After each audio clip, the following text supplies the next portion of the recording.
Welcome back to Inside Games Daily, the only gaming news show brave enough to be on the clock after Bethesda Softworks shadow dropped the Oblivion Remaster a few hours ago. Lawrence, we got to start. That's right. We could be playing games right now. I don't know. I think a lot of people today probably mysteriously came down with a sudden illness. So shout out to you, sick gamers. But we got news to cover and we got to soldier through. Yeah, the often rumored Elder Scrolls 4 Oblivion Remastered released earlier this morning for PC, Xbox, and PlayStation 5. Yeah, pretty straightforward. $50. I had my bets on 40, but it's 50. The good news is there's only just a $10 digital upgrade. That's a deluxe edition that includes new gear, fancy new digital gear, and quests to unlock that gear. It's got a digital art book, a soundtrack app, instead of, I guess, just a zip file of MP3, so that's what you got. It's available on Game Pass Standard and Ultimate, not Game Pass Core, which is the cheaper one that's used to not even be called Game Pass, so it's kind of confusing, but it's also available Game Pass on PC. And Lawrence, should we give them maybe a pat on the back for not doing early access? Yeah, for real. The thought occurred to me last night that I was like, oh God, they're going to shadow drop, but it's going to be the digital premium edition. So you're going to have to pay like $90 to play it now. They could have done that. And they probably will in the future, but they didn't now. So yes, an Inside Games tip of the gamer fedora to you, Bethesda.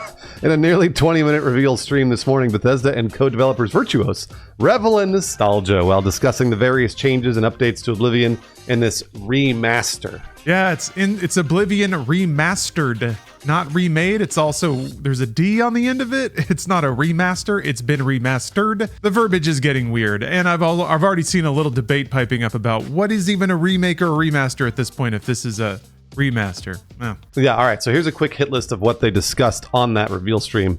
Both Oblivion expansions, Knights of the Nine and the Shivering Isles, are included, which is super cool. Yeah, and this is cool too. They described the makeup of this remaster as a hybrid of the Oblivion original engine and Unreal for the visuals.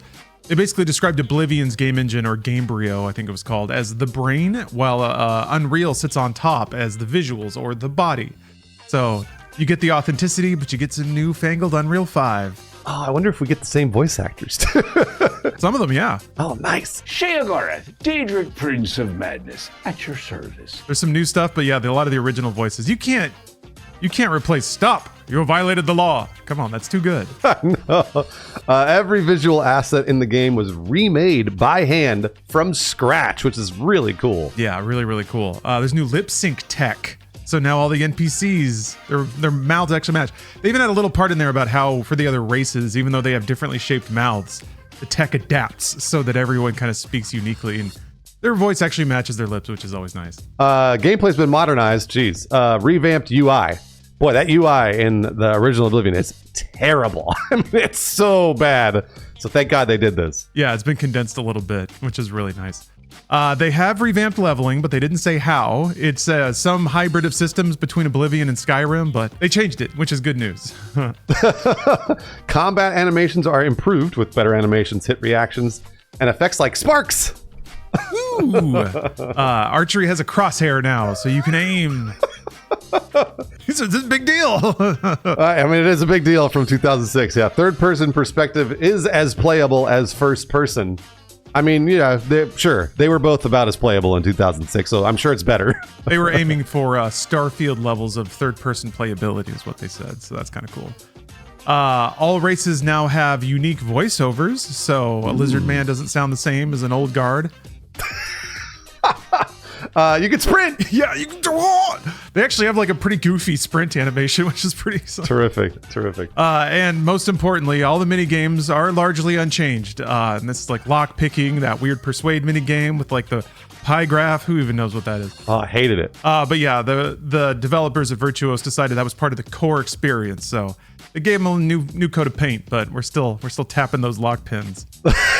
The game is currently received very positively, which is actually very surprising. 4.97 out of 5 on the PlayStation Store, very positive on Steam with 88% recommended reviews, and 4.9 out of 5 on the Xbox Store. Mm-hmm. Good stuff all around. The only grumbling I saw on PC was that since it is Unreal Engine 5, there's some of the older PCs are having some performance issues there, but it looks really good. But now for the most important question, and speaking of looks, Bruce, what about the horse armor? I need to buy that horse armor for $2.50. I don't want inflation to hit it. I just want $2.50. That's it. That's all I need. So if you're unfamiliar with this meme, Oblivion's horse armor gained infamy in 2006 for being one of the very first games to try out the newfangled idea, and they called it microtransactions. Tiny amounts of money you spend after buying a game. Exciting stuff. And no one was into this idea at the time. They sold horse armor for $2.50. It's actually kind of a steal these days. But it led a lot of folks to sort of joke about who would buy content that does nothing. You're going to pay $2.50 just to see your horse look different? Yeah, that was the aura back then. Well, fret not, because according to the Xbox page listing, horse pack armor is included in the standard edition alongside all the game's original DLC, but I'm going to send Bethesda a check for $2.50 just to make sure. They deserve it. Yeah. They've earned it by now. So all in all, a good reveal, a good launch. Everyone seems happy. It's a rare moment in games, and everybody's joining hands. I mean, we've already tipped the game Inside Games Gamer Fedora today, but I'm gonna give another little tip. This was really nice, actually, in the whole reveal stream. Not only was it just super well made, they had a lot of Bethesda developers with like home footage of them from 2006, and then showing them now, and then just them reacting to time. Super sweet. But also, I really appreciated how heavily the co-developer Virtuos was included in this. Bethesda was very transparent about acknowledging the amount of work they did and how they brought it to the forefront. So that's really good. Yeah, that's really good because huge companies like Nintendo have confused and annoyed folks lately by not acknowledging who develops their remakes. And it's like you said, Lawrence, it's good to see that Virtuos is hand in hand with Bethesda and everybody's sort of like, hey, we want to make a good game. Absolutely. And even from the developer's perspective, I mean, I think their love of Oblivion showed pretty clearly through the media, so that's good to see.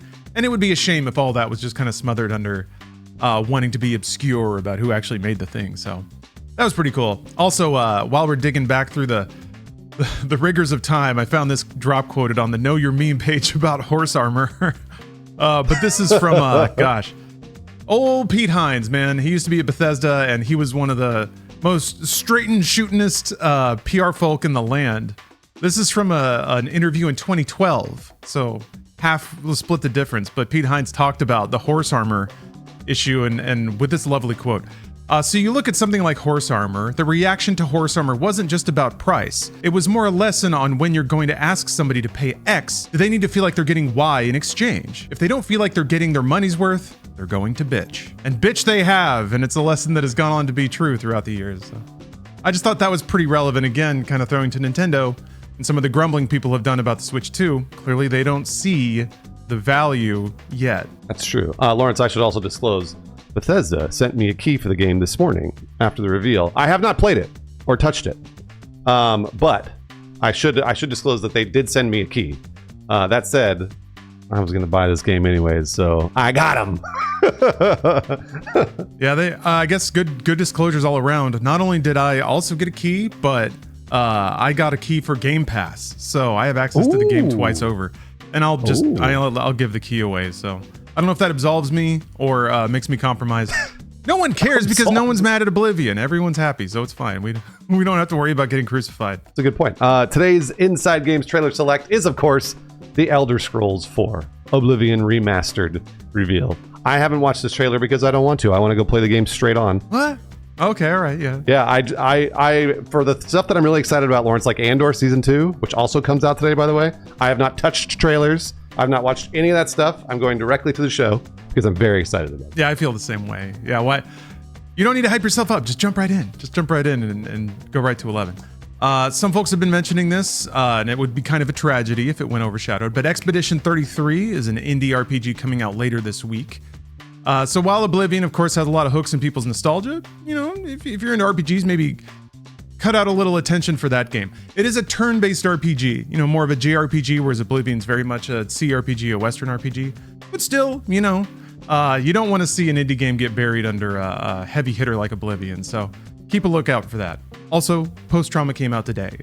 Another indie game, has nothing to do with Oblivion, not even an RPG, but kind of Silent Hill-ish throwback. So I just want to shout out my indies there. Lawrence, this is a huge week for games because Clair Obscure is supposed to be massive. The buzz around it is awesome. And then, of course, we've got Marathon. The alpha starts tomorrow. So And I believe, I could be wrong about this, but I think Dune is playable and I want to say public for the first time at the end of this week too. So the Dune MMO.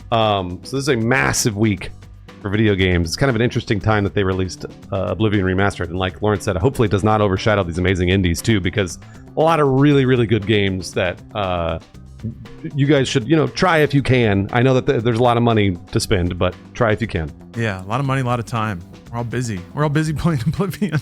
Yeah, that's true. That's true. And also, don't forget, it's on Game Pass. It's on Game Pass. So don't spend the $50 or whatever on the retail. Go buy Game Pass, whatever it is, standard or ultimate or one of those, and then do that. And then play the game. Don't spend $50 on the retail. Yeah, what you can spend $50 on, though, if you still got it kicking around, is supporting our show. At the end of the show, we usually like to directly thank our viewers, you, for watching a show. Thank you for spending your time with us and celebrating Oblivion, like we're all doing today. Some viewers decide to take it a step further and throw some money at us. We really appreciate that. And accordingly, we'd like to thank a couple of exceptional patrons today who have never once submitted to a guard in Oblivion. Never once. I'm not paying my fine. I'm not going to jail. Fuck you. I'm running away. Or just crossing the river and then letting you wash away along with all my problems. Zach the Hack and Scotty Ryan, thank you for fighting the law. The law will never win.